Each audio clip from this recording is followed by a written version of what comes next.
오늘 연습이라는 제목의 말씀을 나누겠습니다.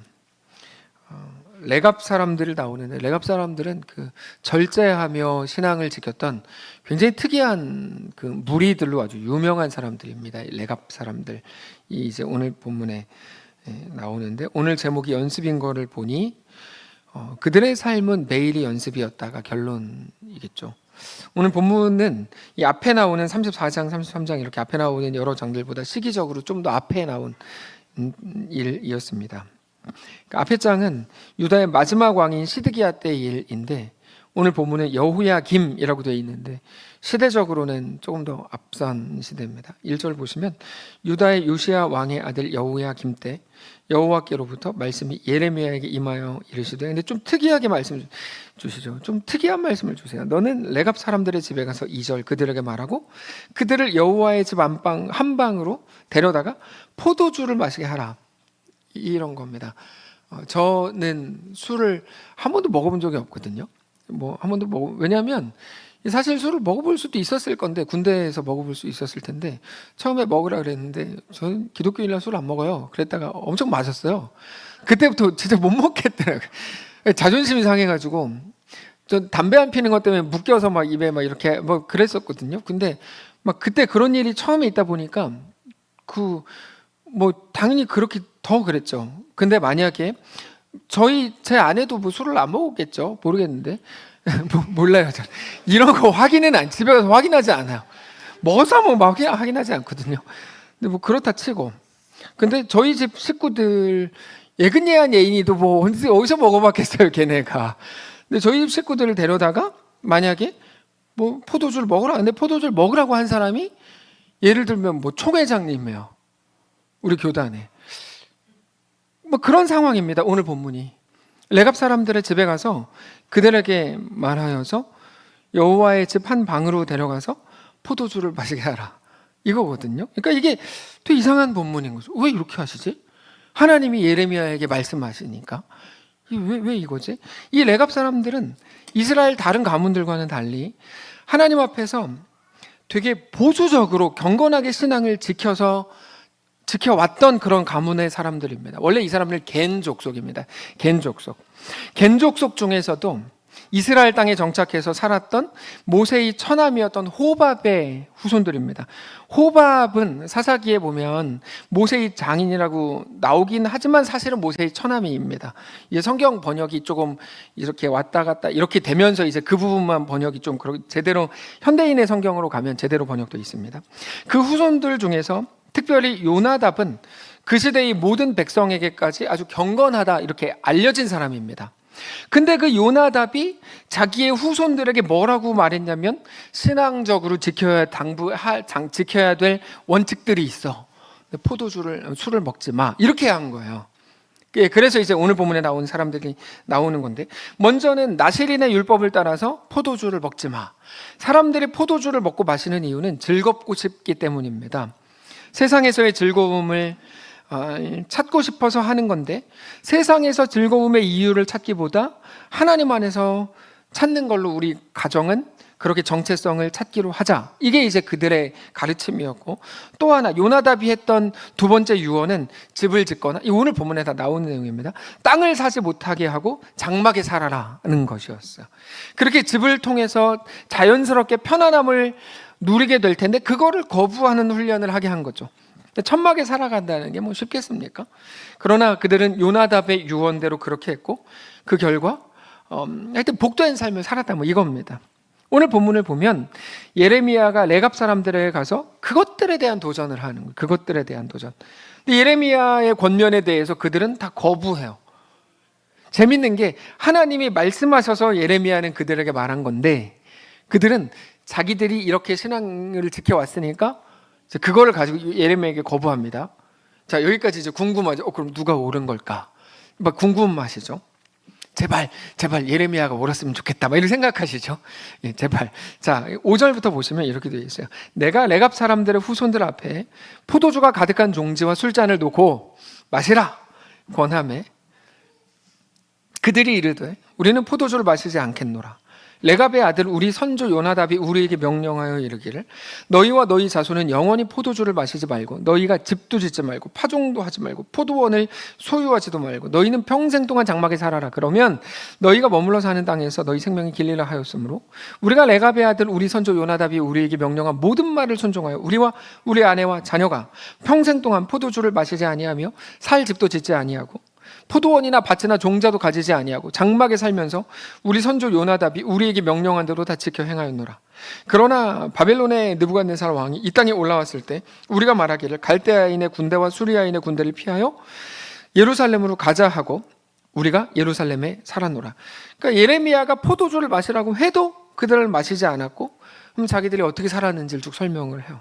자, 요나답이 왜 그런 삶을 가르쳤을까요?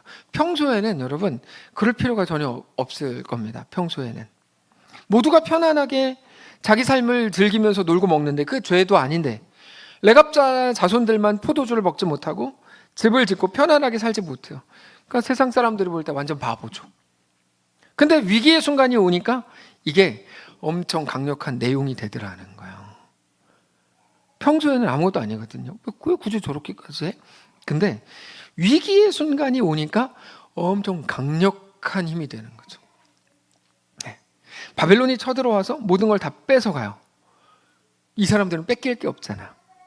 당연히 집이 다 폐허가 되고 모든 즐거움이 사라집니다. 근데 레갑 자손들은 처음부터 집이 없었으니까 빼앗길 것도 없고 세상에서 즐거움을 찾지 않으니까 즐거움이 사라질 것도 없어요. 굉장히 중요한 걸 오늘 본문이 우리에게 보여주죠. 세상이 주는 위협이 그들에게는 전혀 위협이 되지 않더라. 그렇게 훈련이 된 거죠. 위기의 순간이 오니까 요나답의 이 유언이 얼마나 놀라운 훈련이었는지를 알 수 있는 겁니다. 결국에 위협에 쓰러지지 않을 수 있었죠. 물론 우리에게 똑같은 걸 요구하는 건 아닙니다. 그러나 최소한 넘어지지 않을 수 있는 영적 원리가 무엇인지는 우리가 얼마든지 배울 수 있습니다. 우리는 모든 것을 다 갖고 싶어 합니다. 세상 사람들과 똑같아지고 싶고 아니 더 갖고 싶습니다. 그래서 하나님께 기도해서라도 남들보다 더 갖는 게 기독교의 능력이라고까지 생각하는 사람들도 있을 정도입니다. 기도를 하고 능력을 받아서 세상보다 더 많이 갖고 싶어하고 더 높이 올라가려고 합니다. 그러면서 조금이라도 남들보다 더 높이 올라가면 이거 봐라 하나님 잘 믿으니까 더 높이 올라갔잖아 라고 사기를 칩니다. 당연하다는 식으로 막 얘기하죠. 근데 성경적으로 볼 때 당연한 거 아닙니다. 당연한 게 아니에요. 만약에 당연한 거였다면 계속 얘기했겠죠. 하나님이 더 올라가라 더 올라가라. 니네 북한의 왕이 되고 뭐 한국의 왕이 되고 다 되라 막 이렇게 막 했겠죠. 당연한 거 아닙니다. 그들보다 더 많이 가지는 게 복인가? 그렇게 설명하지도 않습니다. 성경은. 당장 예수님께서 뭐라 그러셨어요? 부자가 천국에 가는 것과 낙타가 바늘구멍에 들어가는 걸 비교하시잖아요. 부자가 되는 건 세상 사람들이 말하고 어떤 사람들이 예상하는 것처럼 그렇게 진짜 복된 일이기만 한 건가? 아닙니다. 그렇지 않습니다. 모두가 그럼에도 부자가 되고 싶어하고 남들이 가진 거를 다 갖고 더 갖고 싶어합니다. 정상이 아닌 모습들이 우리 속에도 있는 거죠. 교회도 자꾸만 뭔가를 막 늘려나가고 뭔가를 막 더 교회가 소유하려고 그러고 여러분 이게 정상으로 보이십니까? 그렇지 않아요. 정상이 아니죠. 여러분 죄가 뭐죠? 우리는 도덕적인 어떤 수준과 혹은 도덕적인 결함 이런 것과 죄를 연결하지만 죄는 그런 건 아닙니다. 믿음으로 행하지 않는 것, 정확히 말하면 하나님이 그 마음에 없는 게 죄입니다. 믿음으로 행하지 않는다는 말은 어느 순간이 되면 그 전까지는 뭐 쭉 가겠지만 어느 순간이 되면 안 믿는다는 말이에요. 어느 순간이 되면 오전에 나누었던 것처럼 평소에는 다 나이스하고 다 좋은 신앙인처럼 보여요. 예. 근데 위기가 딱 오면 하나님의 약속은 잊어버리고 내가 막 나오는 거죠. 하나님을 믿지 못하게 뭔가 막는 거죠. 예전에 그런 적이 있어요. 우리 교회에서 청년부 리더 모임을 할 때 예전 일이죠. 어떤 한 집사님이 자기네 개를 막 자랑해가지고 우리 집 개가 있는데요. 개가 너무 예뻐요. 그래서 제가 뭐라 그랬냐면 야, 개는 구원을 못 받아. 너는 영혼이 있으니까 구원을 받는 건데 걔는 구원을 못 받아. 그랬더니 막 울었어요. 우리 개가 구원을 못 받는다니. 그래서 제가 사과했어요. 미안하다. 니네 집 개는 구원을 주자. 이게 뭐 맞는 건지 몰라요. 하여튼 그냥 줬어요. 무는데 어떻게? 줬어요. 그리고 나서 이제 한참 시간이 지나고 제가 이번에 태국에 갔을 때 이제 임혜진 집사님을 만났어요. 갑자기 그 얘기를 하는 거예요. 옛날 얘기인데 목사님 그때 동물은 구원 못 받는다고 그랬잖아요. 그래서 제가 내 신학이 바뀌었어 이렇게 얘기했는데 그러면 우리 자기네 집에 고양이 있거든요. 우리 진우 이름이 고양이 이름이 진우예요. 우리 진우도 구원 받아요? 그래서 니네 집 진우는 싸가지가 없잖아. 그래서 고양이는 여러분 원래 싸가지가 없어요. 아시죠? 미국에 한때 유명했던 신학이 있어요. 개와 고양이 신학. 들어보셨을 수도 있습니다. 그분 목사님이 쓴 책인데 그게 나중에 신학이 되고 세미나도 됐어요. 되게 웃기는 일인데 그분이 뭐라고 썼냐면 개는 매우 충성스럽고 하나님의 자녀가 어떻게 살아야 되는지를 보여주기 때문에 훌륭하다. 그러나 고양이는 그렇지 않다. 그래서 제목이 고양이 신자 강아지 성도인가? 그래서 우리는 개 같은 성도가 될 것인가? 고양이 같은 싸가지 없는 데가 될 뭐 이런 주제예요. 그래서 우리는 개 같은 성도가 됩시다. 이게 이제 우리 표어거든요. 우리 표어가 아니라 이제 그분들 표어죠. 이런 일이 있었는데 그래서 제가 임현진 집사님한테 근데 진우는 아닌 것 같아. 걔는 너무 싸가지가 없잖아. 이렇게 이제 얘기를 했어요. 근데 갑자기 그게 생각이 나더라고요. 근데 제가 이제 지금 개를 2마리 키우니까 저는 확신합니다. 우리 개는 구원 받는다. 요즘 그렇죠. 왜냐면 개는 너무 충성스럽고 영혼이 있는 것 같아요. 몰라 영혼이 없어 상관없어. 일단 천국에서 만나야 돼. 이게 이제 제가 근데 냄새가 많이 나가지고 걱정해요. 하여튼 네 그렇습니다.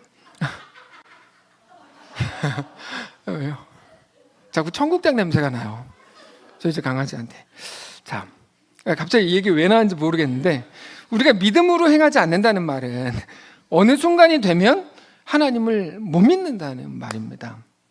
어느 순간이 되면 여러분 제가 개 얘기한 건 진짜 조크입니다. 이거 뭐 나중에 뭐 문제 제기하고 그럴 생각 하지 마세요.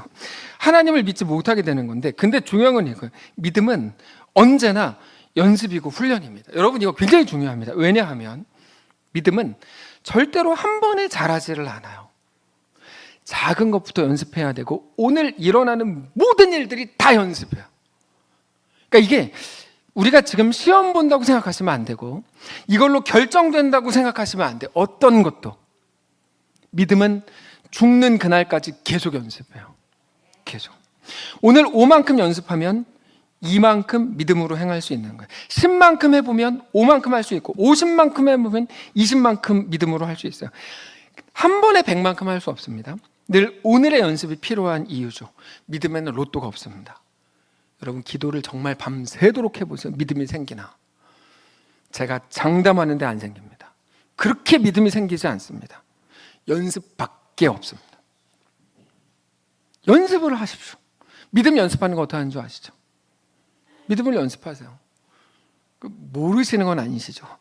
믿음으로 해보는 거야. 믿음에는 연습밖에 없다는 말을 기억하십시오. 믿음이라는 거는 승부가 나는 자리가 아닙니다. 승부가 나는 자리가 아닙니다. 하나님께서 우리를 보시다가 너 이렇게 하면 구원, 이렇게 하면 뭐 아니, 이렇게 하시지 않습니다. 그래서 얼마 전에 어떤 영화를 제가 한때 계속 소개하다 요즘 안 하는 그 영화 제목이 기억이 안 나. 사일런스라는 영화가 있는데 그 영화 보면 마치 어떤 우리가 착각을 하게 되냐면 그 영화에서 하나님이 나를 시험하고 A라는 행위에 대해서 이렇게 결정하면 구원이고 이렇게 결정하면 지옥인 것처럼 착각하게 만드는 장면들이 계속 나오거든요. 연습은 그런 종류, 믿음은 그런 종류의 것들이 아니에요. 믿음은 연습인데 연습이라는 건 승부가 나는 자리가 아닙니다.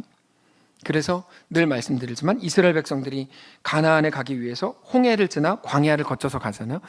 광야에서 거의 대부분 20세 이상의 출애굽 당시에 20세 이상이었던 남자는 여호수아 갈렙 빼고 나머지 다 죽었습니다. 그 사람들이 구원을 받았는가 못 받았는가가 굉장히 중요한 부분인데 저는 구원 받았다고 봅니다. 신학적으로 저는 옳다고 봅니다. 근데 저만 그렇게 보는 건 아니고 많은 사람들이 그렇게 봅니다. 그 이유가 이제 모세와 같이 죽은 것 때문에 거의 그렇게 보는데 그러니까 거기서도 이제 깨지는 거죠. 뭐가 깨지냐면 그들 봐라. 이렇게 하니까 불순종 이렇게 하니까 죽은 거 아니냐. 그 논리 자체가 사실 형성되지 않아요. 중요한 건 뭐냐면 연습이라는 건 승부가 나는 자리가 아닙니다. 연습은 우리가 자라나고 익숙해지기 위해서 하는 겁니다. 모든 순간이 다 연습이에요. 그래서 우리는 거기서 승부가 나지 않는다는 것 때문에 대충 하라는 게 아니라 그래서 실패하더라도 연습을 해야 되는 거예요. 계속 연습해야 돼요. 한 그리스도에게까지 자라가야죠. 운동선수들은 연습에서 승부가 핵심이지만, 승부의 핵심이 아니지만, 연습에서의 승부가 핵심이 아니지만, 연습이 아니고서는 승부를 제대로 볼 수 없습니다. 신앙이 그렇습니다. 우리는 무엇을 위해 연습하는가? 영원한 하나님 나라에서 하나님과 동행하기 위해서 오늘 연습하는 겁니다. 그래서 광야에서의 삶을 구름을 보는 삶이라고 정의할 수 있는 거죠. 광야에서 계속 구름 보는 걸 하나님이 연습시키시거든요. 왜 그랬을까요? 천국에서 그들과 살아야 되는데 이게 안 되면 살 수가 없잖아요. 이게 돼야지 하나님이 말씀하시면 그들은 순종하고 하나님 나라로 꽉 채워질 수 있는 거니까. 신앙이 그렇습니다. 성도 여러분, 오늘 우리 앞에 일어난 모든 일들은 우리로 하여금 분명히 자라나게 할 겁니다. 하나님의 백성으로 완성되어 가게 할 겁니다. 오늘 레갑 자손들이 우리에게 보여주는 게 바로 그겁니다. 매일 왜 그렇게 불편하게 살아야 되는가? 그럴 필요 없죠, 당연히. 근데 오늘 불편하거나 편한 문제가 아닙니다. 세상은 그게 우리의 결론이라고 규정하죠. 그래서 우리가 잘 살았는지 못 살았는지를 평가하는 기준이 오늘 너희의 삶이야 이렇게 규정해버리니까 여기에 예민해지는데요, 성경은 그렇게 말하지 않습니다. 네, 오늘이 우리 인생의 결론이라고 말하지 않습니다. 우리가 다 아는 것처럼 우리의 결국은 최종 승리가 하나님이다라고 우리는 믿습니다. 네. 오늘 이 본문을 통해 우리에게 주시는 영적 원리를 알아야 됩니다. 결국 이 문제인데, 오늘 우리의 삶은 이 땅이 전부가 아닙니다. 우리는 영원한 하나님 나라에서 영원히 하나님과 동행하는 삶을 살아야 합니다.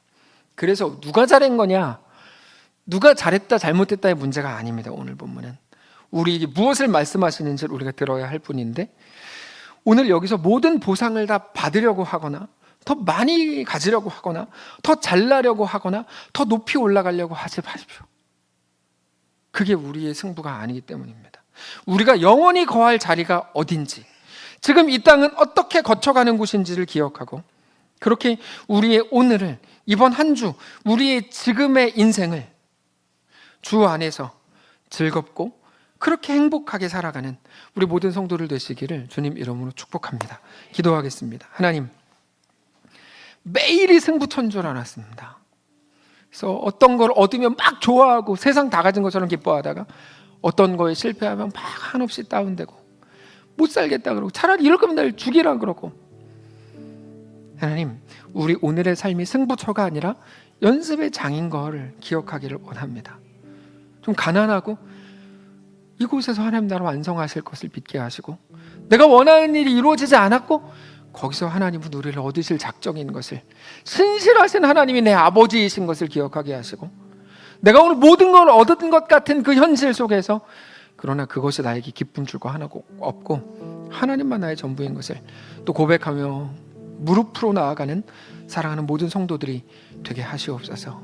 이 땅을 살면서 이 땅이 전부인 것처럼 가르치는 세상에 대해 저항하게 하시고, 아니다, 내 아버지는 하나님이다, 하나님만 나를 존귀하고 영광스럽게 한다, 하나님에게만 내 명예가 있다 선포하면서 진짜 기독교 신앙을 갖는 사랑하는 모든 성도들이 다 되게 하시옵소서. 이 짧은 시간을 다 지나고 나면 우리는 금방 하나님 앞에 서게 될 텐데, 그때 주님을 사랑했습니다, 매 순간 나와 함께 하셔서 감사합니다 고백하는, 그렇게 그 순간에 또다시 하나님께 나아가는 사랑하는 모든 성도들이 다 되게 하시옵소서. 감사드리며 살아계신 우리 주 예수님의 이름으로 기도합니다. 아멘. 이제는 우리 구주 예수 그리스도의 은혜와 하나님 아버지의 다함없는 사랑과 성령의 교통인도 역사 위로 함께 하시며 은사가 이 시간 주를 바라보며 예수 안에 허락된 그 길을 믿음으로 담대히 걷기를 소원하는 사랑하는 모든 성도들 머리머리 위에와 그들의 자녀들과 그들의 가정과 그들의 생업과 직장과 또 사랑하는 이 나라와 교회 위에 이제로부터 영원까지 함께 계실지어다. 아멘.